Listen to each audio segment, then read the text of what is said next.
بسم اللہ الرحمن الرحیم۔ اگر کسی کی کوئی رکعت چھوٹ گئی ہو، جیسے ہم مسجد میں پہنچتے ہیں، دیکھتے ہیں کہ امام صاحب جو ہے ایک رکعت پڑھ چکے ہیں، دو رکعت پڑھ چکے ہیں، تو اب کیا کریں گے؟ ہم کس طرح کیا کرنا ہے ہم کو پھر آگے چل کے جب ہم اپنی نماز مکمل کریں گے؟ میں انشاءاللہ اس کو مکمل تفصیل کے ساتھ آپ کے سامنے ایک ایک جز آپ کے سامنے رکھوں گا۔ یہ مسئلہ اس طرح آپ کا حل ہو جائے گا کہ آپ کو اب اس مسئلے میں کسی طرح کی کوئی پریشانی نہیں ہوگی۔ مسئلہ ذرا مکمل بتاؤں گا، اس لیے وقت لگے گا، ذرا غور و فکر سے سمجھنے کی کوشش کریں۔ سب سے پہلی بات، مغرب کی نماز میں اگر آپ کی کوئی رکعت چھوٹ جائے تو اس کا مسئلہ ذرا سے الگ ہے، اس کو ابھی آگے بتاؤں گا آپ کو۔ مغرب کی نماز کے علاوہ کسی بھی نماز میں اگر آپ کی کوئی رکعت چھوٹ جاتی ہے، جب آپ اس کو اپنی نماز کو بعد میں امام صاحب کے سلام پھیرنے کے بعد مکمل کریں گے تو اس وقت جو ہے آپ جو کھڑے ہو کے اپنی نماز پڑھیں گے، اس وقت جو قرات کریں گے، قرآن کی تلاوت کریں گے، قرآن پڑھیں گے، ہر جتنی بھی رکعت چھوٹی ہو، ہر ایک کی پہلی دو رکعت میں آپ سورہ فاتحہ بھی پڑھیں گے اور سورہ بھی ملائیں گے۔ اس کے بعد جتنی رکعت ہوگی آپ اس میں صرف اور صرف سورہ فاتحہ پڑھیں گے۔ اب ذرا سمجھیں، میں بالکل واضح کر دوں گا، کسی طرح کا کوئی اشکال باقی نہیں رہے گا انشاءاللہ۔ اب ذرا غور و فکر کریں۔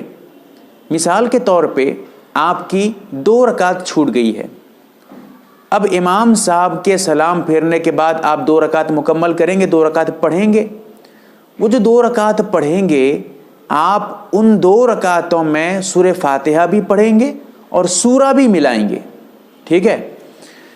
اسی طرح اگر آپ کی تین رکعت چھوٹ گئی ہے تو پہلی دو رکعت میں سورہ فاتحہ ملائیں گے، سورہ بھی ملائیں گے، سورہ فاتحہ بھی پڑھیں گے، اور آخر کی جو ایک رکعت ہوگی آپ اس میں صرف سورہ فاتحہ پڑھیں گے۔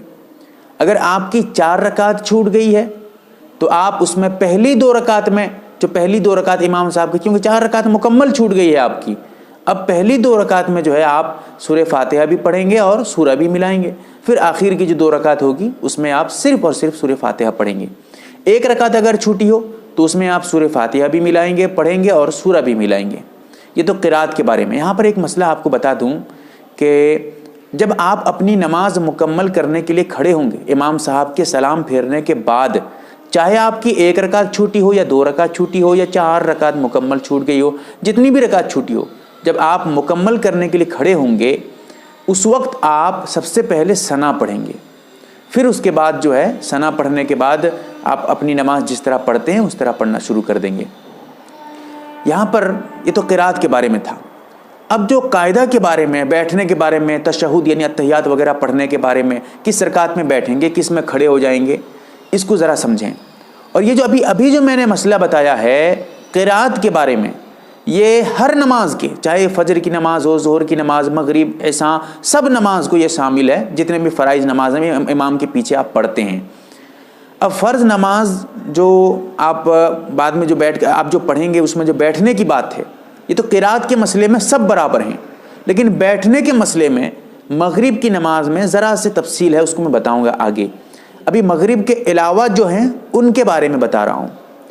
اگر آپ کی ایک رکعت چھوٹ گئی ہے تو آپ اس میں ایک ہی رکعت پڑھ کر بیٹھ کر اتحیات پڑھ کے جو ہے سلام پھیر کے آپ جو ہے مکمل کر لیں گے اپنی نماز کو۔ اگر دو رکعت چھوٹی ہے مغرب کے علاوہ دوسری نمازوں میں، آپ کی دو رکعت اگر چھوٹ گئی ہے تو آپ پہلی رکعت میں سیدھے کھڑے ہو جائیں گے، سجدہ کرنے کے بعد اپنی نماز جب مکمل کریں گے اس وقت سجدہ کرنے کے بعد سیدھے کھڑے ہو جائیں گے، پھر اس کے بعد دوسری رکعت میں بیٹھ کر اتحیات اور درود شریف وغیرہ دعا وغیرہ پڑھ کر سلام پھیر دیں گے۔ یہ تو دو رکعت اگر چھوٹی ہو۔ اگر تین رکعت آپ کی چھوٹی ہو تو پھر پہلی رکعت میں آپ امام صاحب کے سلام پھیرنے کے بعد پہلی رکعت میں آپ بیٹھ کر اتحیات پڑھیں گے، صرف اتحیات، آگے کچھ بھی نہیں پڑھیں گے، صرف اتحیات پڑھیں گے اور سیدھے کھڑے ہو جائیں گے۔ پھر اس کے بعد جو ہے اتحیات پڑھنے کے بعد سیدھے کھڑے ہو جائیں گے، ایک رکعت ابھی آپ کی ہو گئی اور بھی دو رکعت ہے یہ ابھی، تو اب جو ہے اس کے بعد پھر آپ سجدہ وغیرہ کریں گے، دوسری رکعت کو جائیں گے، سجدہ کریں گے، اور یہاں پر جو ہے آپ سیدھے کھڑے ہو جائیں گے۔ پہلی رکعت میں اتحیات پڑھ کے کھڑے ہوئے تھے، اس میں اب سیدھے کھڑے ہو جائیں گے۔ پھر اس کے بعد جو ہے آخری رکعت میں، تیسری رکعت میں بیٹھ کر آپ سلام پھیر دیں گے، اتحیات وغیرہ، درود شریف اور دعا وغیرہ پڑھ کر۔ اگر آپ کی 4 رکعت مکمل چھوٹ گئی ہو تو اس صورت میں آپ پہلی رکعت میں سیدھے کھڑے ہو جائیں گے، دوسری رکعت میں اتحیات پڑھ کر کھڑے ہو جائیں گے، تیسری رکعت میں آپ جو ہے سیدھے کھڑے ہو جائیں گے، اور چوتھی رکعت میں اتحیات اور درود شریف دعا وغیرہ پڑھ کر سلام پھیر دیں گے۔ مغرب، یہ تو دوسری نمازوں کے بارے میں۔ مغرب کے بارے میں ذرا سمجھیں۔ مغرب کی نماز میں اگر آپ کی 1 رکعت چھوٹی ہے تو آپ 1 رکعت جو ہے پڑھ کر سلام پھیر دیجیے گا، درود شریف وغیرہ پڑھ کر۔ اگر 2 رکعت آپ کی چھوٹی ہے تو دونوں رکعتوں میں، یعنی آپ کی جو امام صاحب کے سلام پھیرنے کے بعد جو ابھی آپ 2 رکعت پڑھیں گے، دونوں رکعت میں قاعدہ کریں گے، بیٹھیں گے۔ پہلی رکعت میں اتحیات، صرف اتحیات پڑھ کر کھڑے ہو جائیں گے، اور دوسری رکعت میں اتحیات وغیرہ پڑھ کر، درود شریف وغیرہ پڑھ کر، دعا وغیرہ سب کر کے سلام پھیریں گے۔ یہاں پر کچھ حضرات یہ کرتے ہیں کہ اتحیات تو جب مغرب کی نماز میں 2 رکعت چھوٹ جاتی ہے، وہ ایسا کرتے ہیں کہ پہلی رکعت میں کھڑے ہو جاتے ہیں، دوسری رکعت میں بیٹھ کر سلام پھیر دیتے ہیں۔ یہ بھی درست ہے، اس طرح نماز ہو جائے گی، اس طرح کرنے سے نماز میں کوئی خاص خرابی نہیں آئے گی، لیکن بہتر طریقہ یہی ہے کہ دونوں رکعت میں بیٹھیں۔ مغرب میں، مغرب کے علاوہ میں یہ مسئلہ نہیں ہے، مغرب کے علاوہ کا مسئلہ الگ ہے، میں نے بتا دیا مکمل تفصیل سے۔ مغرب میں اگر 2 رکعت چھوٹی ہے تو دونوں میں بیٹھیں گے آپ، ٹھیک ہے؟ اگر کوئی دونوں میں نہیں بیٹھتا ہے، ایک میں بیٹھتا ہے، کھڑا ہو جاتا ہے، دوسری میں بیٹھتا ہے، یہ بھی درست ہے، اس طرح سجدہ سو اس کے لیے ضروری نہیں ہوگا۔ لیکن اگر 3 رکعت آپ کی چھوٹ گئی ہے مغرب میں تو ایسی صورت میں آپ مغرب کی نماز میں پہلی رکعت جب آپ امام صاحب کے بعد سلام پھیرنے کے بعد کھڑے ہوں گے تو اس وقت آپ ایسا کریں گے کہ پہلی رکعت میں سیدھے کھڑے ہو جائیں گے، اور دوسری رکعت میں بیٹھ کر اتحیات پڑھ کر کھڑے ہو جائیں گے، اور تیسری رکعت میں آپ اتحیات اور درود دعا وغیرہ پڑھ کر سلام پھیریں گے۔ یہ میں نے مکمل تفصیل بتا دیا ہے آپ کے سامنے، ہر طرح کے مسائل جو امام صاحب کے ساتھ اگر آپ کی کچھ رکعت رہ گئی ہو، آپ نہ پڑھ پائے ہوں، اس بارے میں ہے، مکمل تفصیل ہے۔ اللہ تعالیٰ سے دعا کریں اللہ تعالیٰ صحیح سمجھ عطا فرمائے۔ اگر آپ مسئلہ دیکھنا چاہیں اس کے بارے میں تو فقہ کی کتابوں میں تفصیلات کے ساتھ لکھے ہیں، فتاوی محمودیہ میں دیکھیں، فتاوی قاسمیہ میں وغیرہ وغیرہ، فتاوی دارالعلوم، سب میں مسئلہ موجود ہے۔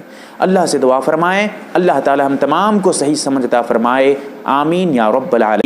MARB دینی معلومات چینل کو سبسکرائب کریں اور گھنٹی والے نشان کو ضرور دبائیں تاکہ ہماری ہر نئی ویڈیو آپ تک پہنچتی رہے۔ ویڈیو کو لائک اور شیئر ضرور کریں، اور ہماری ہر ویڈیو آپ اپنے چینل میں ڈال سکتے ہیں۔ نیز ہمارے ساتھ واٹس ایپ پر جڑنے کے لیے آپ اپنا نام اور مکمل ایڈریس کے ساتھ ایڈ لکھ کر میرے واٹس ایپ نمبر 8908939343 کو میسج کریں۔